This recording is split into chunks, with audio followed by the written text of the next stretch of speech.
feel like you're entering into a problem right off the rip. There's nothing worse than having an issue right off the bat. With the accessibility of travel and the rise of communication that we all get to experience each day, truly, I feel like now more than ever, we're so interconnected and that the earth really is so small.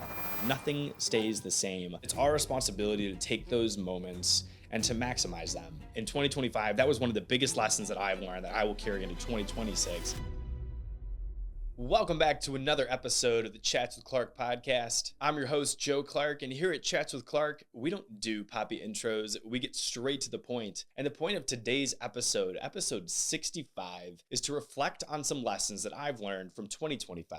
So let's run through it, starting off with number one, to address tasks as they come up. One of my goals heading into 2025 was to not let things compile in my life, was to really take the bull by the horns. And when something needed to be done that was rather trivial and wasn't going to last much time, to actually just do that thing, right? It's not letting the dirty load of laundry get too big or not letting the clean load of laundry need put away forever and just left there. It's taking that task and doing it as it comes up. So instead of the I'll handle it tomorrow approach, I really tried to knock out small things that came about during each day. And I found this to be so fruitful. So instead of the I'll handle that tomorrow approach, I really tried to embody the notion of, you know what, I'm gonna handle that right now.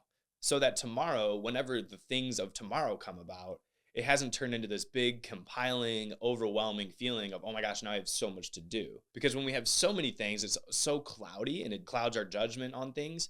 So for me, what I found was that I felt less overwhelmed, less stressed by creating an environment that has just been, again, fruitful. It has been clean. We all know that when our space, our work environment, our living arrangements are basically a mess, or that there's seemingly a task everywhere you look and you're like, oh, I got to do that. Oh, I got to do that. That is one of the worst feelings. And so to counteract that, one of my goals for 2025, which I thought went wonderfully, was to take things as they come up. So even if it's at the end of the day, if you something that comes about in the morning, you're like, oh, I need to do that at the end of the day, at least you're getting it done in that day so that it doesn't carry over into the next day. It's kind of, my sister was preparing for a flight recently and she had a baggage situation where it might have been over, it might not have been. And I was like, Julia, I feel like you're entering into a problem right off the rip. It's kind of the same way, like you don't want to go into something knowing, oh man, I kind of got to deal with that when I get to it sort of thing. There's nothing worse than having an issue, if you will, quote unquote issue right off the bat. In 2025, that was one of the biggest lessons that I've learned that I will carry into 2026 and really to want to get even better at it. So number one, address tasks as they come up. Number two, I learned very intimately how small Earth is and how interconnected we all are. Over the last year, this podcast has reached thousands upon thousands of people across several different countries, which is, number one, such a blessing. So thank you very much to all of our listeners who take the time to dive in during each episode with us, to join our guests and me in a conversation that hopefully has been so relevant to your life, and to share it with the people that you love. And then number two, it is just an absolute testimony to, again, the opportunity that we have and how interconnected we are, given the notion of really the technology that allows us to interact with people from all over the world. I was spending time visiting a buddy in LA over the summer, and we went down over to the Venice Beach area, and we were just waiting to go into a restaurant bar, and I ran into a girl that I had known from my home of Cleveland, Ohio, and it's someone that I had known since high school. It struck me. It's such an awesome experience, right? You're like, oh my gosh, it's amazing to see you. This is incredible. We're across the whole country and I'm running into you from a hometown of Cleveland. And that's so amazing to me because the chances of running into someone like that is seemingly such an anomaly, and it's almost impossible, right? And I think that perhaps that impossible, seemingly not likely, and totally not likely reality is what makes it all the better. With the accessibility of travel and the rise of communication that we all get to experience each day, truly, I feel like now more than ever, we're so interconnected and that the earth really is so small. So my goal for 2026, then in response to that lesson from 2025, that earth is small, is to keep diving into that and appreciate the fact that you can contact people, we all can contact people, you plural can contact people and dive into this bountiful, beautiful world, from hopping on a plane, from hopping into our car, from just diving into a phone call, a FaceTime with someone from different parts of the world and really experience it and expand our reach. And I think that really is just so incredible. running into her in a restaurant in Venice Beach, not knowing she would be there, her not knowing I would be there, not having seen her in years is such an anomaly, yet it happened. And that stands out to me very, very pivotally over from looking back at this past year. Number 3, bad habits can be broken. So often, especially when we're doing our New Year's resolutions and looking back on our year past and trying to set goals for the year ahead, I feel like we think that maybe bad habits actually can't, or that they're impossible to kick, and that they're just gonna have their teeth sunk into us for the foreseeable future. But I can attest to you firsthand that that is not the case. My family, so many people around me bite their nails, and I was one of those serial nail biting individuals that, for God knows what reason, at some point, as disgusting as it is, you end up biting my nails. And I'm like, I don't want to be that person anymore. It's not something I wanted to have as part of the image. I think it looks almost insecure, and I never felt that way. I didn't feel insecure. I didn't feel nervous, and it wasn't a response to that. But that is the persona that it gives off. Number 1, didn't like that. And then number 2, it's kind of gross. I mean, you're just sticking your fingers in your mouth. That wasn't cutting it for me. So I put to myself, I said, in 2025, this is it. I'm done. I'm done biting my nails. And here we are sitting here in January of 26, and it's not, these nails look great. But it just struck me because to break the habit, I just made a mental decision. I said, this is it. I didn't go with all the gimmicks. I didn't try to put something gross on my nails that if I went to do, just know that any time that it came up where I was like, I went to bite my nails, I stopped. And it was forcing my brain to switch on to in a very attentive mode to break it. Breaking bad habits liberates us from the inadequate results of those habits, and it opens the door to new opportunities to take the place of whatever those bad habits were. So why not push ourselves in 2026 to identify even just one bad habit that we can kick to the curb and leave behind? Why not push ourselves in 2026 to kick even just one bad habit? Think about it. If we kick one bad habit a year, imagine the ripple effect, the butterfly effect of how many good things will take that place and how better we will be each year compiling. That butterfly effect is massive. And even if it's seemingly a trivial or small, maybe not as significant, quote unquote, bad habit, if it's a way that we can improve, then why would we not give that a whirl? That's a big goal for me to 2026. And I encourage all of you to consider the same. Lesson number 4 deals with loss. My family this year experienced great loss. And it's an aspect of life that I've been blessed to not have really experienced up until this point. But what stood out to me was the inevitability. I know we all talk about, we all know that death and moving on and passing is a guarantee. But once you go through it and once you experience it, it really becomes a focal point of the thought process. And I connected it to this idea of that gut feeling, that voice inside our head that we all have. It's something that we need to act on and really consider and give its due diligence. So I was headed out of town on a Thursday. It was September 11th for a bachelor party down in Tampa. And for whatever reason, there was something eerie about the notion that it was 9/11. And also around that time, there had been a lot of aviation disasters and catastrophes. And there was something uneasy. There truly was something uneasy about hopping on a plane that day for me. And I kind of was like, I don't like this. I was gearing up the morning for the flight. And so I decided, you know what, I'm going to go see my mom. I'm going to give her a hug, say what's up to her at work, that kind of thing. So I went, saw her, great. We had a little bit of coffee. Awesome. I kept having this nagging feeling. I'm like, I should go see Graham and Grandpa, but I was out of time. I had to get ready to go. I was totally out of time. And unfortunately, I didn't align the time to allow for all of that to happen. And I had seen my grandpa earlier in the week, but it was on Monday, and I was flying on Thursday. So there had been a little bit of time that had passed. All this to say, Saturday morning when he had passed, one of the first thoughts I had was, oh my gosh, I didn't go see him on Thursday, but I had that nagging feeling inside me. I'm like, you want to go see your grandparents, go say hello to them. Same kind of eerie, from the eeriness, like you might as well go see them too, like say hey and that kind of thing.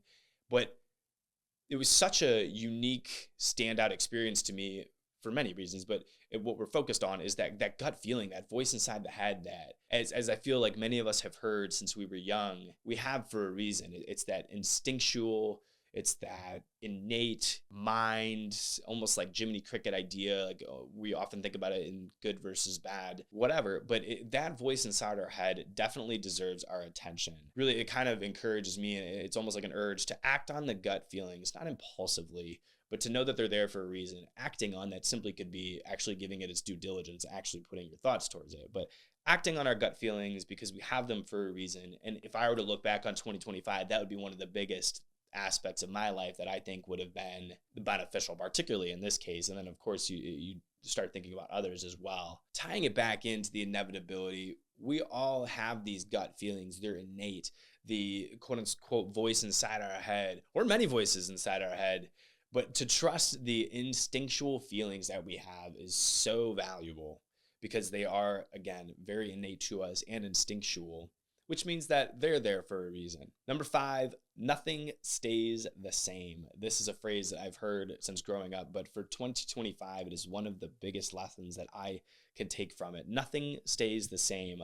Life is constantly changing, developing, adapting, evolving, and it's our responsibility to take those moments and to maximize them. And it's for us to discern our role in all of this, and it's to do that role the best that we possibly can.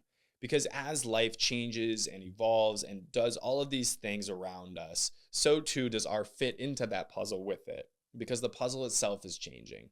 So I feel like with the pace of life, and again, tying it almost back to the interconnectedness, with the pace of life being so fast, we're constantly bebopping back and forth between endless experiences. For 2025, I realized that the more that I focus on what's in front of me and what my role is and look at the bigger picture from that way, where do I fit into all of this each and every day as opposed to on the grandiose scale? That helped me to just be really present, to experience people hopefully at their fullest and at my fullest, and to try and capitalize on each opportunity that is presented to me throughout the day. Because nothing stays the same, and how fleeting are our memories and how fleeting is time, and not in a bad way, but in its essence, it is that fleeting, and it goes by so quickly. And what a gift it is to be able to take these opportunities, to cherish them, and to hopefully make the most of them too.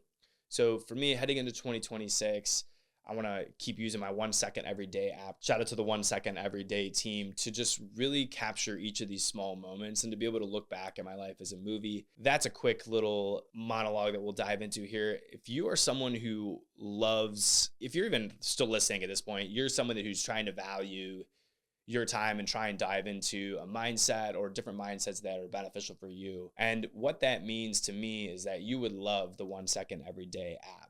They simply, and this is not paid promotion. This is nothing. This is just me loving what they do and working with that team. They're wonderful. The app is incredible. You take a video every single day, and it's, again, 1 second every day. Quick side note, I like doing 1.5 seconds. It's amazing how long a half second is. It's funny in the context of how fleeting time is. You take a video of 1 second every day, and then at the end of the year or whenever you want, you look back at that time period mashed together. So at the end of the day, at the end of the year, if you do a second every single day, you roughly have a 6-minute video. It's like 6 minutes and some change seconds. That's incredible. And so I've been doing this for about 7-8 years now. So sooner or later, I'll be able to look back at my life all throughout my 20s and say, this is what I did throughout my 20s. And I'll be able to compile all of those. For me, again, it's like a 9-minute video because I do 1.5 seconds. These 9-minute videos and say, this is what I did.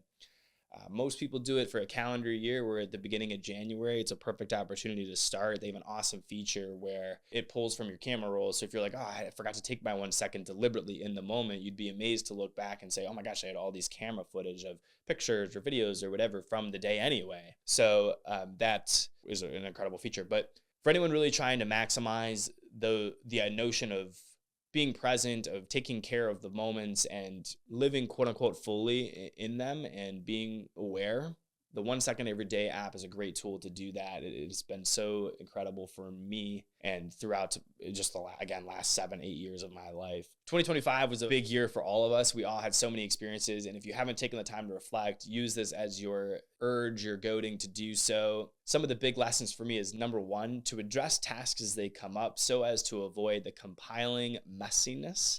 It really has allowed for me to have open time in my life and to eliminate some of the overwhelmed feelings that can come from pushing things off.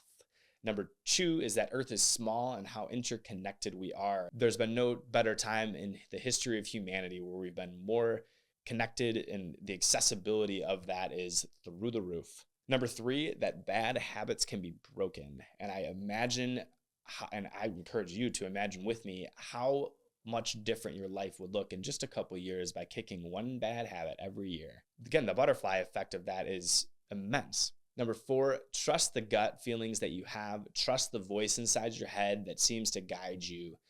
It's there for a reason. It deserves our thoughts and our attention. It's worth considering. And number 5, nothing stays the same. Life is ever changing. It ebbs and it flows, and we are called and we ought to adapt and to find our role in that as our piece of the puzzle, and to do it the best that we can. I'm your host, Joe Clark, and I thank you so much for tuning in to episode 65 of the Chats with Clark podcast. It's always a privilege to be here with you. If you found something in this episode that stands out, or if you think that someone would benefit from this conversation, I really encourage you, share this with them, send it to them, let them know that you're thinking of them.